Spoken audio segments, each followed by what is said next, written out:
ये कहानी एक ऐसे देश की है जहाँ के सारे माँ बाप अपने बच्चों को मारने के लिए उनके पीछे पड़ गए थे। अगर तुम जैसे तैसे माँ बाप से बच भी गए तो माफ करना, तुम फिर भी सेफ नहीं हो। कहानी की शुरुआत अमेरिका के एक शहर से होती है जहाँ हम 4 लोगों की एक छोटी सी फैमिली को देखते हैं। ब्रेंट और कैंडल अपने बच्चों से प्यार करते हैं, लेकिन वो इस बात से नफरत करते हैं कि बच्चों ने उनके जीवन को कैसे बदल दिया है। जॉश उनका छोटा बेटा 7 साल का है और कार्ली उनकी बड़ी बेटी एक टीनेजर है। फिल्म की शुरुआत में कार्ली अपने बॉयफ्रेंड डेमन के साथ फोन पर बात कर रही होती है। भले ही कार्ली के पेरेंट्स डेमन को पसंद नहीं करते, लेकिन कार्ली को इस बात से बिल्कुल भी फर्क नहीं पड़ता। डेमन अपना आखिरी स्कूल टेस्ट पूरा करने के बाद कार्ली से शाम को मिलने का प्लान बनाता है। नाश्ते के समय उनकी नौकरानी सुन्नी एक दिल दहलाने वाली खबर सुनती है, जिसमें एक माँ अपने बच्चे को कार एक्सीडेंट में मरने के लिए छोड़ देती है। सुन्नी अपनी बेटी लीजा को भी अपने साथ काम पर ले आती है। आज रात को ब्रेंट के माता पिता भी डिनर के लिए उनके घर पर आने वाले हैं। कार्ली रात के खाने को छोड़ना चाहती है ताकि वो डेमन के साथ घूम सके,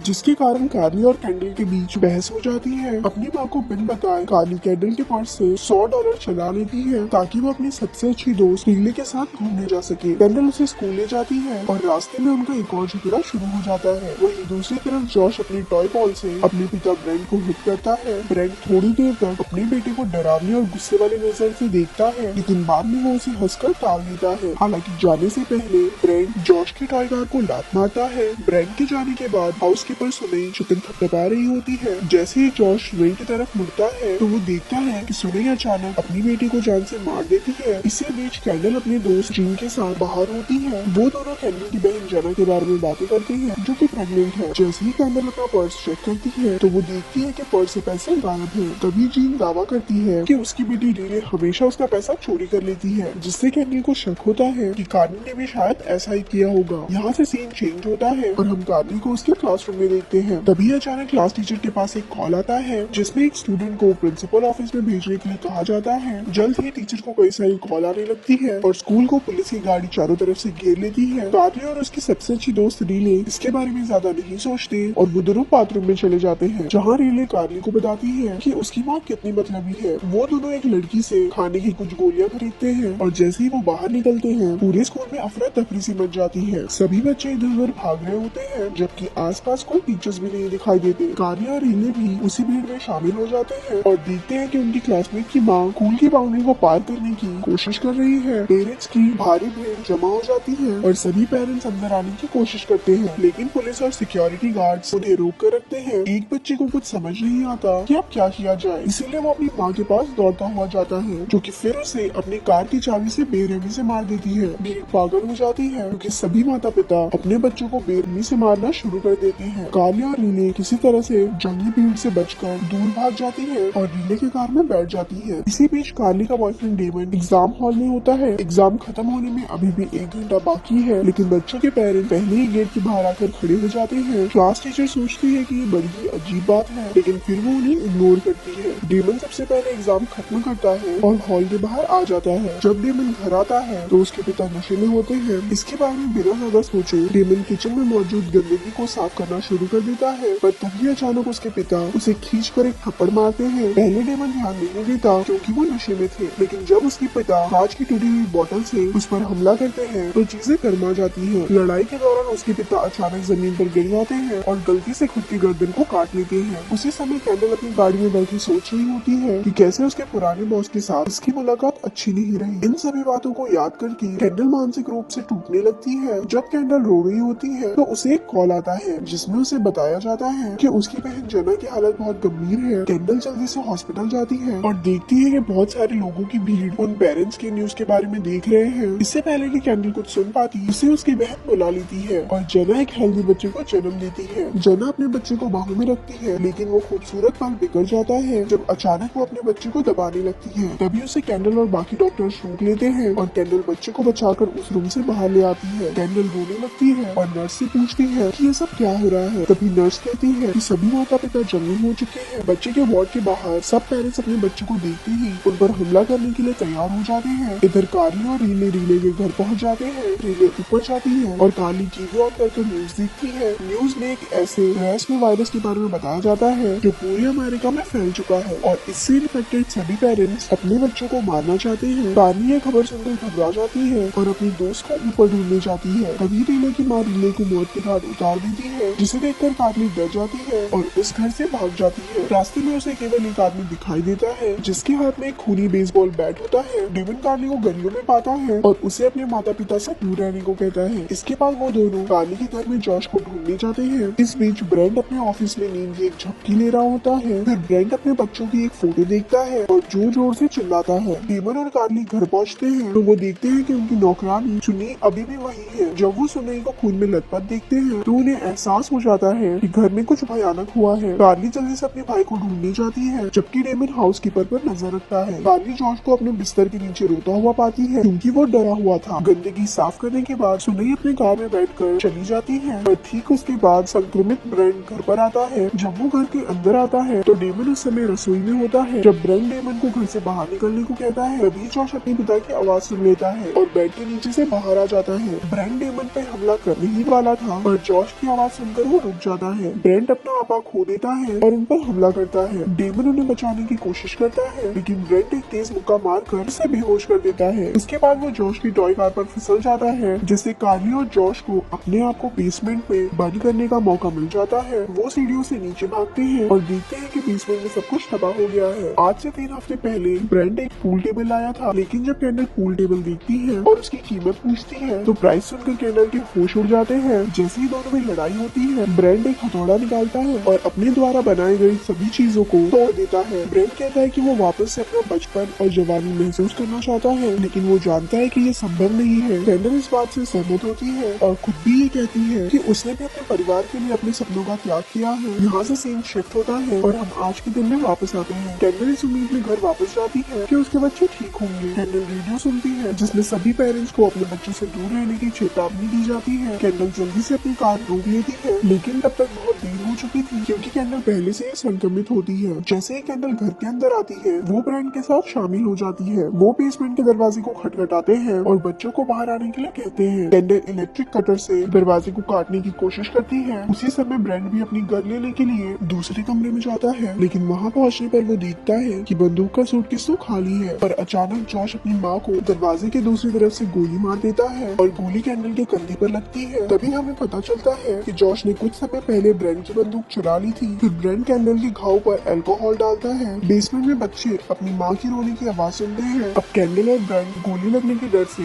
बेसमेंट में जबरदस्ती नहीं घुसना चाहते थे, इसीलिए ब्रेंट एक तरकीब लगाता है। ब्रेंट एलपीजी पाइप को बेसमेंट से जोड़ता है और इस तरह तब तक गैस सप्लाई करने का प्लान बनाते हैं जब तक कि वो दोनों भाई बहन बाहर नहीं निकल जाते हैं। गैस को बाहर निकलने से रोकने के लिए कैंडल दरवाजे में बने छेदों पर टेप लगा देती है। जब कार्ली उंगली बाहर निकालकर थोड़ा और पता लगाने की कोशिश करती है तो तभी अचानक उसकी माँ फिर से उस पर हमला करती है। जैसे ही गैस बेसमेंट में भरना शुरू हो जाती है तो कार्ली समझ जाती है कि उसके पेरेंट्स क्या करने की सोच रहे हैं। जब गैस की वजह से दोनों बच्चों को खांसी होने लगती है तो कार्ली एक प्लान बनाती है। वो एक माचिस ढूंढती है और ध्यान से बॉक्स की पट्टी को एक तरफ से फाड़ती है। फिर वो इस पट्टी को माचिस की कुछ तीली के साथ दरवाजे के नीचे जोड़ देती है। इस तरह से जब दरवाजा खुलेगा तो माचिस की तीली से आग लग जाएगी और गैस की मौजूदगी के कारण खतरनाक विस्फोट हो जाएगा। फिर कार्ली और जॉश एक खिड़की से होकर तहखाने से बाहर निकल जाते हैं। जब कैंडल और ब्रेंट देखते हैं कि बच्चे चुप हो गए हैं तो वो दरवाजे में एक छेद करते हैं। कुछ ना दिखाई देने पर फिर वो दरवाजा खोलते हैं, जिससे एक जोरदार धमाका होता है। ब्रेंट गंभीर रूप से घायल हो जाता है, लेकिन कैंडल बच जाती है और बच्चों को हॉल में पाती है। कैंडल उन्हें मारने की कोशिश करती है, लेकिन डेमन जो अभी भी जिंदा है उन्हें बचाने की कोशिश करता है। फिर डेमन और कार्ली कैंडल को पकड़कर उसे कबर्ड में बंद कर देती है, लेकिन तभी कैंडल डेमन के गाल में तार घुसा देती है और उसके तुरंत बाद डेमन को रेलिंग से धक्का दे देती है। ब्रेंट और कैंडल अपने बच्चे को मारने के लिए उनके पास जाते हैं, लेकिन इससे पहले कि वो कुछ कर पाते दरवाजे पे घंटी बजती है और ब्रेंट के माता पिता यहाँ आ जाते हैं। अब घर में ब्रेंट के पिता उसका पीछा करते हैं, जबकि ब्रेंट जॉश का पीछा करता है। वहीं दूसरी तरफ किचन में कैंडल ब्रेंट की माँ से अपनी जान की भीख मांगती है, लेकिन जब ब्रेंट की माँ उसे माफ करने से मना करती है तो वो बूढ़ी औरत को मैलेट से मारती है। फिर कैंडल कार्ली का पीछा करती है और उनके ठीक पीछे दादी भी होती है। अचानक ब्रेंट की कार उसे टक्कर मार देती है, गाड़ी रुकती नहीं और दादाजी भी उसके चपेट में आकर मर जाते हैं। डेमन जो अभी भी जिंदा है वो कैंडल को बेहोश कर देता है। अगले सीन में बच्चे अपने माता पिता को बेसमेंट में बंदी बना लेते हैं। ब्रेंट और कैंडल पहले से नॉर्मल होने की एक्टिंग करते हैं ताकि बच्चे उन्हें खून दें, लेकिन उनकी ये चाल काम नहीं आती। जॉश अपने माता पिता से कहता है, मम्मी पापा मैं अपने आप से बहुत प्यार करता हूँ। तभी ब्रेंट उसे कहता है कि बेटा मैं भी तुमसे उतना ही प्यार करता हूँ, लेकिन बस कभी कभी तुम्हें जान से खाने का मन करता है। और यहाँ पर ये मूवी खत्म हो जाती है।